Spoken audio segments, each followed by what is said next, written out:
आओ माता वैष्णो देवी दे चरणे च मत्था टेकना। जय माता दी। जम्मू कश्मीर के लेफ्टिनेंट गवर्नर मनोज सिन्हा जी, मुख्यमंत्री उमर अब्दुल्ला जी, केंद्रीय मंत्रिमंडल के मेरे सहयोगी अश्विनी वैष्णव जी, जितेंद्र सिंह, प्रतिनिधिगण और मेरे प्यारे भाई और बहनों,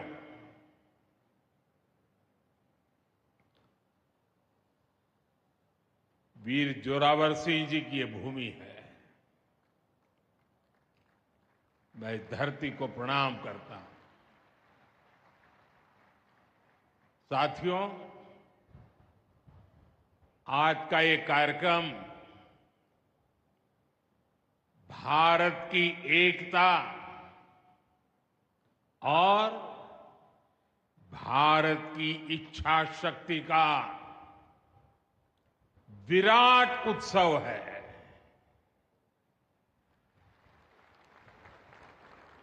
माता वैष्णो देवी के आशीर्वाद से आज वादी कश्मीर भारत के रेल नेटवर्क से जुड़ गई है। मां भारती का वर्णन करते हुए हम श्रद्धा भाव से कहते आए हैं, कश्मीर से कन्याकुमारी।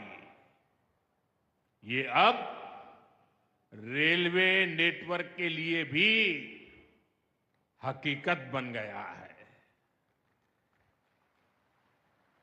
उधमपुर, श्रीनगर, बारामूला, ये रेल लाइन प्रोजेक्ट ये सिर्फ नाम नहीं है, ये जम्मू कश्मीर के नए सामर्थ्य की पहचान है। भारत के नए सामर्थ्य का जयघोष है। थोड़ी देर पहले मुझे चिनाब ब्रिज और अंजी ब्रिज का लोकार्पण करने का अवसर मिला है। आज ही 2 नई वंदे भारत ट्रेनें जम्मू कश्मीर को मिली है। यहां जम्मू में नए मेडिकल कॉलेज का शिलान्यास हुआ है। 46,000 करोड़ रुपए के प्रोजेक्ट्स जम्मू और कश्मीर के विकास को नई गति देंगे। मैं आप सभी लोगों को विकास के नए दौर के लिए बहुत बहुत बधाई देता हूं। साथियों, जम्मू कश्मीर की अनेक पीढ़ियां रेल कनेक्टिविटी का सपना देखते देखते गुजर गई। मैं कल सीएम उमर अब्दुल्ला जी का एक बयान देख रहा था और अभी भाषण में भी बताया। वो भी बोले थे कि जब वो 7वीं 8वीं में पढ़ते थे तब से इस प्रोजेक्ट को पूरा होने का इंतजार कर रहे थे। आज जम्मू कश्मीर के लाखों लोगों का सपना पूरा हुआ है। और ये भी हकीकत है, जितने अच्छे काम है ना, वो मेरे लिए ही बाकी रहे हैं। साथियों, ये हमारी सरकार का सौभाग्य है कि इस प्रोजेक्ट ने हमारे कार्यकाल में गति पकड़ी और हमने इसे पूरा करके दिखाया। बीच में कोविड के कालखंड के कारण भी अनेक मुसीबतें आई, लेकिन हम डटे रहे। साथियों, रास्ते में आने जाने की मुश्किलें, मौसम की परेशानी, लगातार पहाड़ों से गिरते पत्थर, ये प्रोजेक्ट पूरा करना मुश्किल था, चुनौतीपूर्ण था। लेकिन हमारी सरकार ने चुनौती को ही चुनौती देने का रास्ता चुना है। लगातार पहाड़ों से गिरते पत्थर, ये प्रोजेक्ट पूरा करना मुश्किल था, चुनौतीपूर्ण था। लेकिन हमारी सरकार ने चुनौती को ही चुनौती देने का रास्ता चुना है। आज जम्मू कश्मीर में बन रहे अनेकों ऑल वेदर इंफ्रास्ट्रक्चर प्रोजेक्ट इसका उदाहरण है। कुछ महीने पहले ही सोनमर्ग टनल शुरू हुई है। अभी कुछ देर पहले ही मैं चिनाब और अंजी ब्रिज से होकर आपके बीच आया हूं। इन पुलों पर चलते हुए मैंने भारत के बुलंद इरादों को, हमारे इंजीनियर्स, हमारे श्रमिकों के हुनर और हौसले को जिया है। चिनाब ब्रिज दुनिया का सबसे ऊंचा रेलवे आर्च ब्रिज है। लोग फ्रांस में, पेरिस में एफिल टावर देखने के लिए जाते हैं, और ये ब्रिज एफिल टावर से भी बहुत ऊंचा है। अब लोग चिनाब ब्रिज के जरिए कश्मीर देखने तो जाएंगे ही, ये ब्रिज भी अपने आप में एक आकर्षक टूरिस्ट डेस्टिनेशन बनेगा। सब लोग सेल्फी पॉइंट पर जाकर के सेल्फी निकालेंगे। हमारा अंजी ब्रिज भी इंजीनियरिंग का बेहतरीन नमूना है। ये भारत का पहला केबल सपोर्टेड रेलवे ब्रिज है। ये दोनों ब्रिज सिर्फ ईंट, सीमेंट, स्टील और लोहे के ढांचे नहीं है। ये पीर पंजाल की दुर्गम पहाड़ियों पर खड़ी भारत की शक्ति का जीवंत प्रतीक है। ये भारत के उज्जवल भविष्य की सिंह गर्जना है।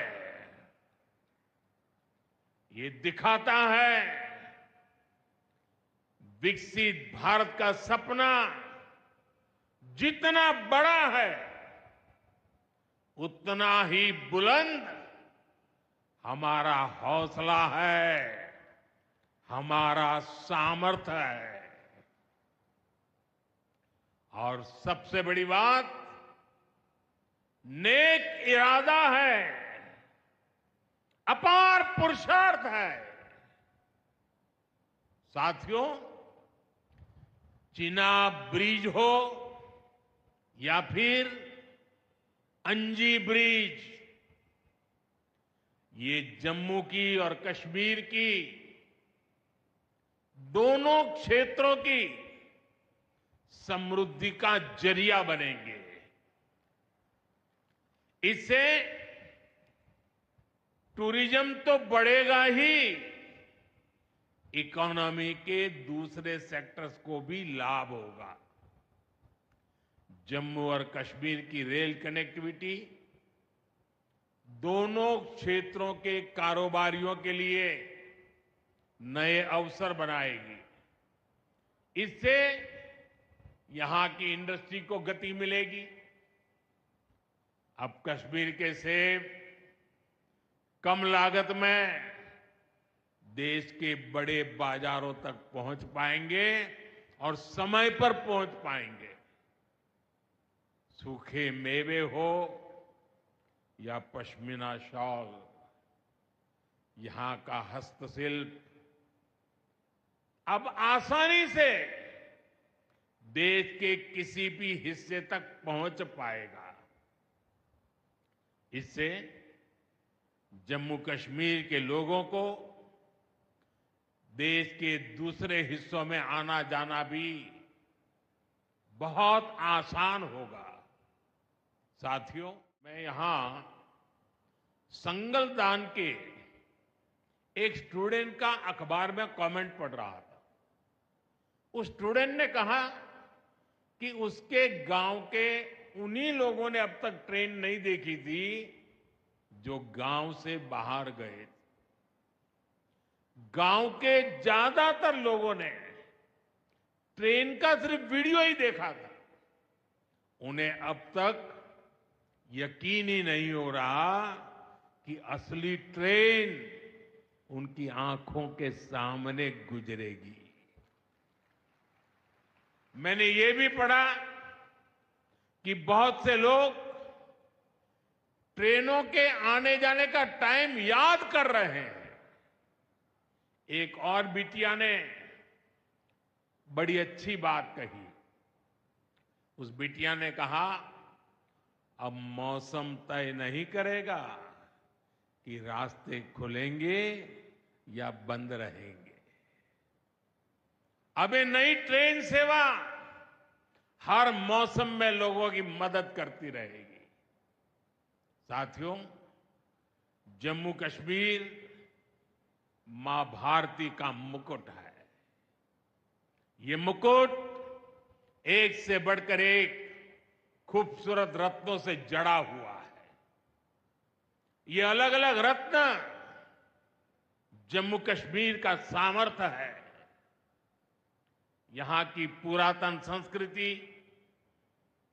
यहां के संस्कार, यहां की आध्यात्मिक चेतना, प्रकृति का सौंदर्य, यहां की जड़ी बूटियों का संसार, फलों और फूलों का विस्तार, यहां के युवाओं में आप लोगों में जो टैलेंट है वो मुकुट मणि की तरह चमकता है। साथियों, आप भली भांति जानते हैं, मैं दशकों से जम्मू और कश्मीर आता जाता रहा। इंटीरियर इलाकों में मुझे जाने का, रहने का अवसर मिला है। मैंने इस सामर्थ्य को लगातार देखा है, महसूस किया है, और इसलिए मैं पूरे समर्पण भाव के साथ जम्मू कश्मीर के विकास में जुटा हूं। कश्मीर भारत की शिक्षा और संस्कृति का गौरव रहा है। आज भारत दुनिया के बड़े नॉलेज हब में से एक हमारा जम्मू कश्मीर बन रहा है। तो इसमें जम्मू कश्मीर की भागीदारी भी भविष्य में भी बढ़ने वाली है। यहां आईआईटी, आईआईएम,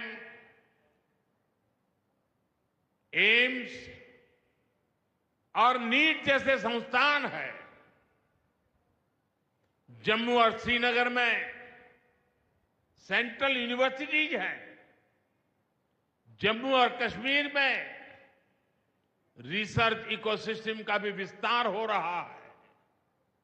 साथियों, यहां पढ़ाई के साथ साथ दवाई के लिए भी अभूतपूर्व काम हो रहा है। बीते कुछ सालों में ही 2 स्टेट लेवल के कैंसर संस्थान बने हैं। पिछले 5 वर्षों में यहां 7 नए मेडिकल कॉलेज शुरू किए गए हैं। आप भी जानते हैं, जब मेडिकल कॉलेज खुलता है तो उससे मरीजों के साथ ही उस क्षेत्र के युवाओं को भी सबसे ज्यादा फायदा मिलता है। जम्मू कश्मीर में अब एमबीबीएस की सीटों की संख्या 500 से बढ़कर 1300 तक पहुंच गई है। मुझे खुशी है कि अब रियासी जिले को भी नया मेडिकल कॉलेज मिलने जा रहा है। Shri Mata Vaishno Devi institute of medical excellence, ये आधुनिक अस्पताल तो है, ये दान पुण्य करने की हमारी जो संस्कृति है उसका भी उदाहरण है। इस मेडिकल कॉलेज को बनाने में जो राशि लगी है उसके लिए भारत के कोने कोने से माता वैष्णो देवी के चरणों में आने वाले लोगों ने दान दिया हुआ है। मैं श्री माता वैष्णो देवी श्राइन बोर्ड को, उनके अध्यक्ष मनोज जी को इस पवित्र कार्य के लिए बहुत बहुत शुभकामनाएं देता हूं। इस अस्पताल की क्षमता भी 300 बेड से बढ़कर 500 बेड की जा रही है। कटरा में माता वैष्णो देवी के दर्शन करने आने वाले लोगों को भी इससे बहुत सहूलियत रहने वाली है। साथियों, केंद्र में भाजपा एनडीए की सरकार को अब 11 साल हो रहे हैं। ये 11 साल गरीब कल्याण के नाम समर्पित रहे हैं। प्रधानमंत्री आवास योजना से 4 करोड़ गरीबों का पक्के घर का सपना पूरा हुआ है। उज्ज्वला योजना से 10 करोड़ रसोइयों, उसमें धुएं का अंत हुआ है।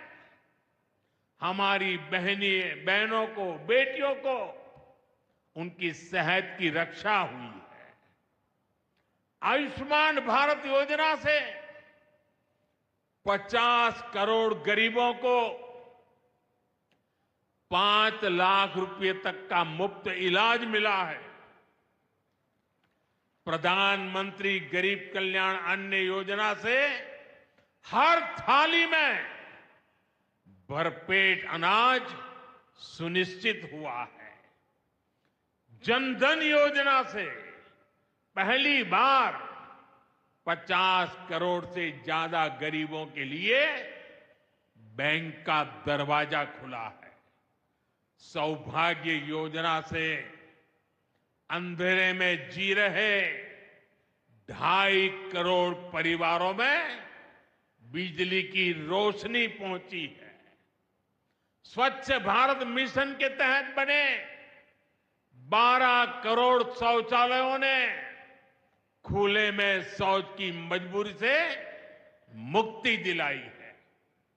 जल जीवन मिशन से 12 करोड़ नए घरों में नल से जल पहुंचने लगा है।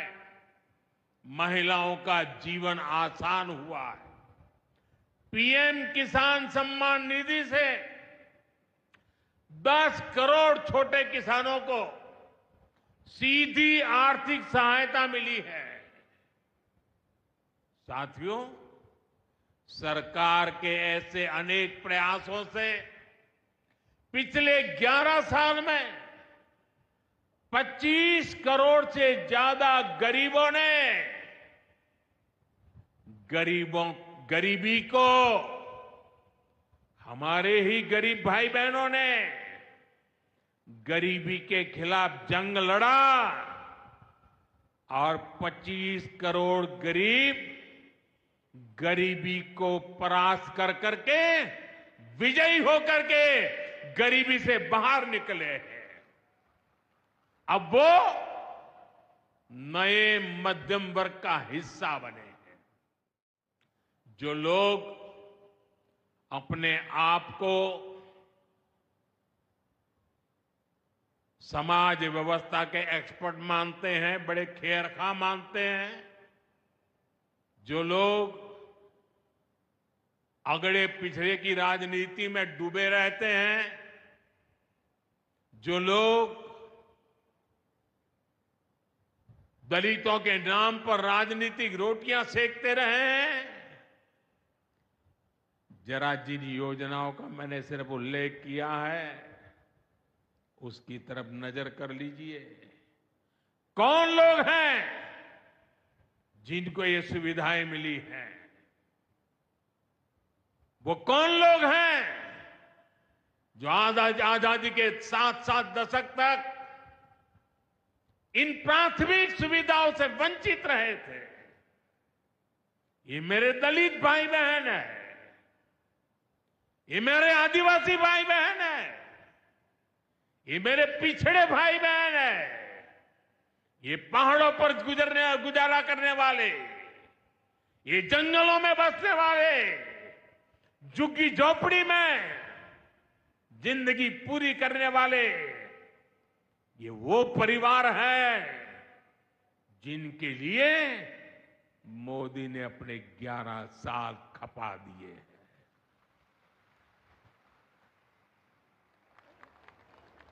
केंद्र सरकार का प्रयास है कि गरीबों को, नए मध्यम वर्ग को ज्यादा से ज्यादा ताकत दे। 1 रैंक 1 पेंशन हो, 12 लाख रुपए तक की सैलरी को टैक्स फ्री करना हो, घर खरीदने के लिए आर्थिक सहायता देना हो, सस्ती हवाई यात्रा के लिए मदद देनी हो, हर तरह से सरकार गरीब और मध्यम वर्ग के साथ कंधे से कंधा मिलाकर चल रही है। साथियों, गरीबों को गरीबी से मुक्ति पाने के लिए उनका मदद करना, लेकिन ईमानदारी से जीने वाले, देश के लिए समय समय पर टैक्स देने वाले मध्यम वर्ग की ताकत बढ़ाना, इसके लिए भी आजादी में पहली बार इतना काम हुआ है जो हमने करके दिखाया है। साथियों, और इसका एक अहम जरिया है टूरिज्म। टूरिज्म से रोजगार मिलता है, टूरिज्म लोगों को जोड़ता है, लेकिन दुर्भाग्य से हमारे पड़ोस का देश मानवता का विरोधी, मेलजोल का विरोधी 22 अप्रैल को पहलगाम में जो कुछ हुआ वो इसी का उदाहरण है। पाकिस्तान ने पहलगाम में इंसानियत और कश्मीरियत दोनों पर वार किया। उसका इरादा भारत में दंगे कराने का था। उसका इरादा कश्मीर के मेहनतकश लोगों की कमाई को रोकना था। इसलिए पाकिस्तान ने टूरिस्ट पर हमला किया। वो टूरिज्म जो बीते 4-5 साल में लगातार बढ़ रहा था, हर साल यहां रिकॉर्ड संख्या में टूरिस्ट आ रहे थे। जिस टूरिज्म से जम्मू कश्मीर के गरीबों के घर चलते हैं, उसको पाकिस्तान ने निशाना बनाया। कोई घोड़े चलाने वाला, कोई पोर्टर, कोई गाइड, कोई गेस्ट हाउस वाला, कोई दुकान ढाबा चलाने वाला, पाकिस्तान की साजिश इन सबको तबाह करने की थी।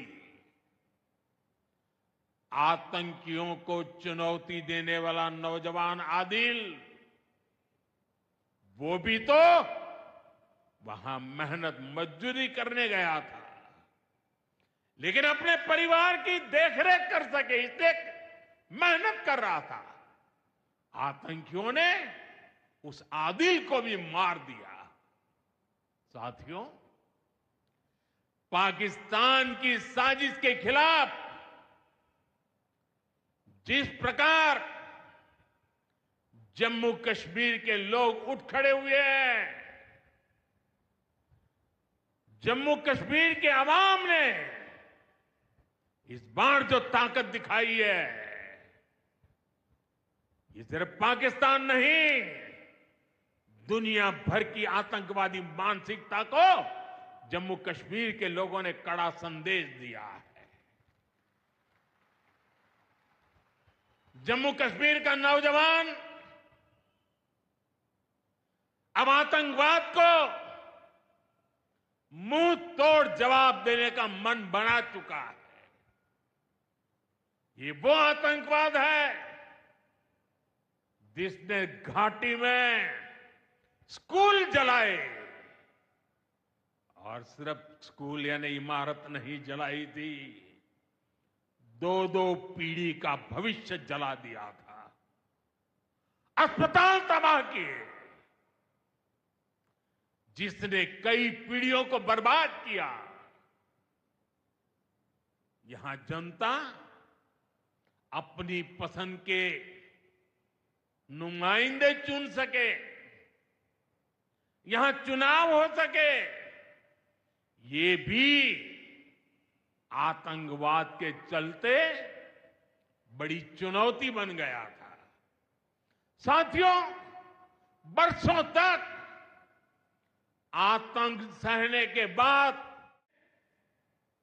इतनी बर्बादी देखी थी कि जम्मू कश्मीर के लोगों ने सपने देखना ही छोड़ दिया था। आतंकवाद को ही अपना भाग्य मान लिया था। जम्मू कश्मीर को इस स्थिति से निकालना जरूरी था, और हमने ये करके दिखाया है। आज जम्मू कश्मीर का नौजवान नए सपने भी देख रहा है और उन्हें पूरे भी कर रहा है। अब कश्मीर का नौजवान बाजारों को, शॉपिंग मॉल्स को, सिनेमा हॉल को गुलजार देख करके खुश है। यहां के लोग जम्मू कश्मीर को फिर से फिल्मों की शूटिंग का प्रमुख केंद्र बनते देखना चाहते हैं। इस क्षेत्र को स्पोर्ट्स का हब बनते देखना चाहते हैं। यही भाव हमने अभी माता खीर भवानी के मेले में भी देखा है। जिस तरह हजारों लोग माता के दर पर पहुंचे, वो नए जम्मू कश्मीर की तस्वीर दिखाता है। अब 3 तारीख से अमरनाथ यात्रा भी शुरू होने वाली है।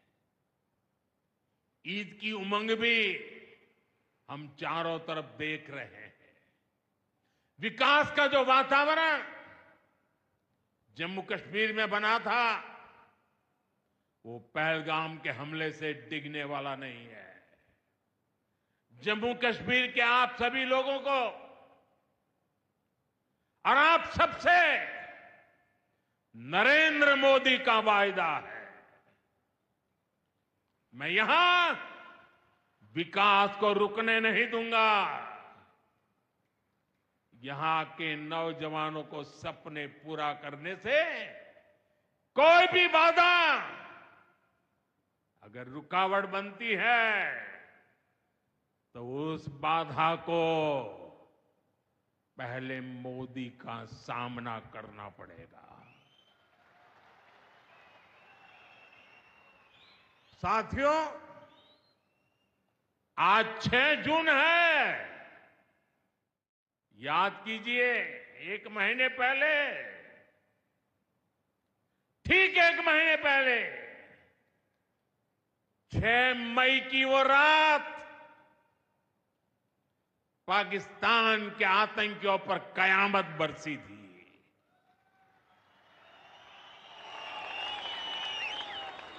अब पाकिस्तान कभी भी ऑपरेशन सिंदूर का नाम सुनेगा तो उसे अपनी शर्मनाक शिकस्त याद आएगी।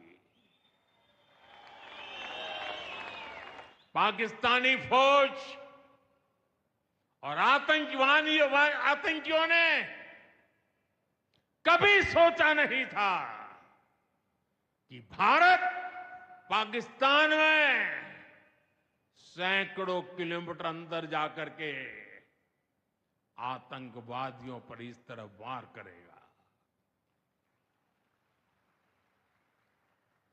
बरसों की मेहनत से उन्होंने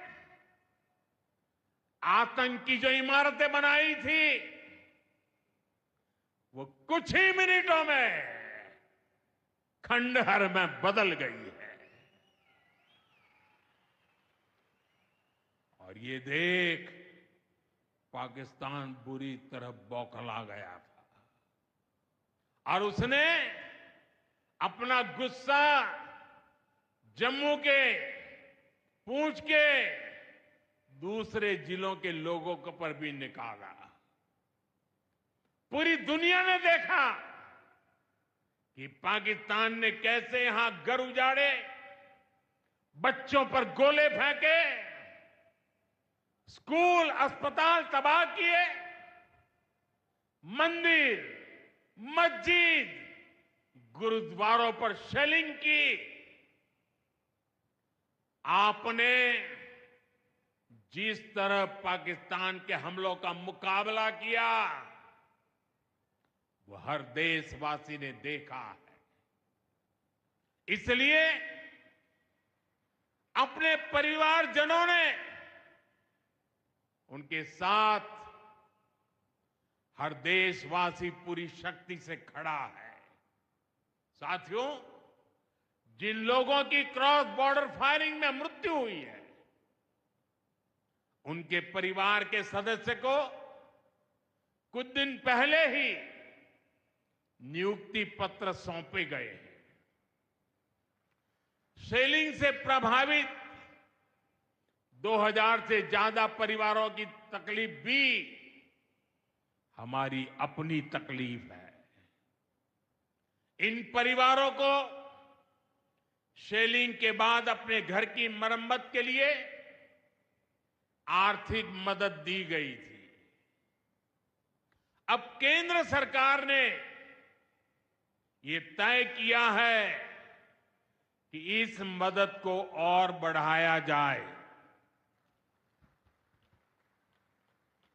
आज के इस कार्यक्रम में मैं इसकी भी जानकारी आपको देना चाहता हूं। साथियों, जिन घरों में बहुत ज्यादा नुकसान हुआ है उन्हें अब 2 लाख रुपए और जो घर आंशिक रूप से क्षतिग्रस्त हुए उन्हें 1 लाख रुपए की सहायता अलग से दी जाएगी, अतिरिक्त दी जाएगी। यानी अब उन्हें पहली बार की मदद के बाद ये एक्स्ट्रा धनराशि मिलेगी। साथियों, हमारी सरकार बॉर्डर किनारे बसे लोगों को देश का प्रथम प्रहरी मानती है।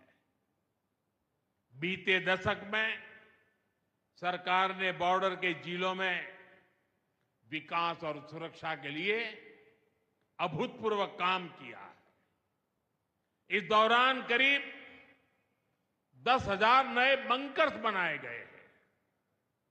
इन बंकरों ने ऑपरेशन सिंदूर के बाद बने हालात में लोगों का जीवन बचाने में बड़ी मदद की है। मुझे बताते हुए खुशी है कि जम्मू और कश्मीर डिवीजन के लिए 2 बॉर्डर बटालियन बनाई गई है। 2 वुमेन बटालियन बनाने का भी काम पूरा कर लिया गया है।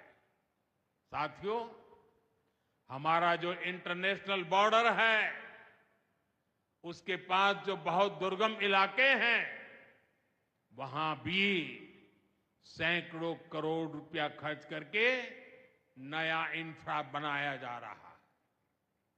कठुआ से जम्मू हाईवे को 6 लेन का एक्सप्रेसवे बनाया जा रहा है। अखनूर से पुंछ हाईवे का भी चौड़ीकरण किया जा रहा है। वाइब्रेंट विलेज प्रोग्राम के तहत भी बॉर्डर के गांवों में विकास के काम को और गति दी जा रही है। जम्मू कश्मीर के 400 ऐसे गांव जहां ऑल वेदर कनेक्टिविटी नहीं थी, उन्हें 1800 किलोमीटर की नई सड़कें बिछाकर जोड़ा जा रहा है। इस पर भी सरकार 4,200 करोड़ रुपए से ज्यादा खर्च करने जा रही है।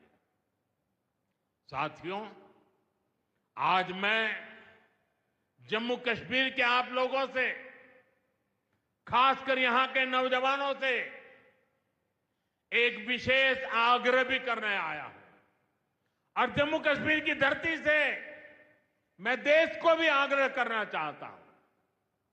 आपने देखा है कि कैसे ऑपरेशन सिंदूर ने आत्मनिर्भर भारत की ताकत दिखाई है। आज दुनिया भारत के डिफेंस इकोसिस्टम की चर्चा कर रही है और इसके पीछे एक ही कारण है, हमारी सेनाओं का मेक इन इंडिया पर भरोसा। सेनाओं ने जो कर दिखाया, अब वही हर भारतवासी को दोहराना है। इस साल के बजट में हमने मिशन मैन्युफैक्चरिंग की घोषणा की है। इस मिशन के तहत सरकार मैन्युफैक्चरिंग को नई उड़ान देने का काम कर रही है। मैं जम्मू कश्मीर के युवाओं से कहूंगा, आइए इस मिशन का हिस्सा बनिए। देश को आपकी आधुनिक सोच चाहिए, देश को आपके इनोवेशन की जरूरत है। आपके आइडिया, आपकी स्किल भारत की सुरक्षा को, भारत की अर्थव्यवस्था को नई ऊंचाई देंगे। पिछले 10 वर्षों में भारत एक बड़ा डिफेंस एक्सपोर्टर बना है। अब हमारा लक्ष्य है दुनिया के टॉप डिफेंस एक्सपोर्टर्स में भारत का नाम भी शामिल हो। इस लक्ष्य की ओर हम जितना तेजी से बढ़ेंगे, उतनी ही तेजी से भारत में रोजगार के लाखों नए अवसर पैदा होंगे। साथियों, हमें एक और संकल्प लेना है। जो सामान भारत में बना हो, जिसमें हमारे देशवासियों का पसीना लगा हो, हम सबसे पहले उसे ही खरीदें। और यही राष्ट्रभक्ति है, यही राष्ट्र की सेवा है। सीमा पर हमें हमारी सेनाओं का मान बढ़ाना है और बाजार में हमें मेड इन इंडिया का गौरव बढ़ाना है। साथियों, एक सुनहरा और उज्जवल भविष्य जम्मू कश्मीर का इंतजार कर रहा है। केंद्र सरकार और यहां की सरकार मिलकर विकास के कार्यों में जुटे हैं, एक दूसरे को सहयोग कर रहे हैं। शांति और खुशहाली के जिस रास्ते पर हम आगे बढ़ रहे हैं, हमें उसे लगातार मजबूत करना है। मां वैष्णो देवी के आशीर्वाद से विकसित भारत, विकसित जम्मू कश्मीर का यह संकल्प सिद्धि तक पहुंचे, इसी कामना के साथ आप सभी को फिर से ये ढेर सारे विकास के प्रोजेक्ट के लिए और एक से बढ़कर एक शानदार प्रोजेक्ट के लिए मैं बहुत बहुत बधाई देता हूं। दोनों मुट्ठी बंद करके पूरी ताकत से मेरे साथ बोलिए, भारत माता की।